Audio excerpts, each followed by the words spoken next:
প্রশ্ন হলো, আমার খালু বহু বছর যাবৎ বিদেশে থাকেন। আমার খালা দেশে আসতে বললেও তিনি আসেন না। খালু 15 বছরের বেশি দেশের বাইরে আছেন, এর মাঝে কখনো আসলেও বেশি দিন তিনি থাকেননি। এভাবে স্ত্রীর অমতে স্বামী বিদেশে থাকলে কি বিয়ে ভঙ্গ হয়ে যাবে? 4 মাসের বেশি কোনো প্রবাসী বিদেশে থাকতে হলে তার স্ত্রীর অনুমোদন বা পারমিশন বা ভিসা লাগবে।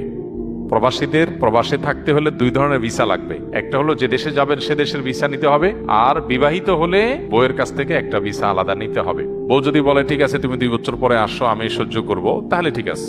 আর যদি বলে না, তোমাকে ভিসা দেওয়া হলো না, তাহলে আপনি পোর্ট এন্ট্রি 4 মাসের জন্য স্ত্রীর কাছ থেকে ভিসা নেওয়া ছাড়া থাকতে পারবেন। 4 মাস পার হয়ে গেলে বউয়ের ভিসা ছাড়া থাকা যাবে না।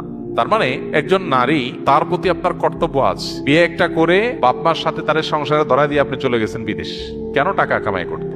তো বেচারি এখানে স্বামী ছাড়া তার যে দীর্ঘদিন বসবাস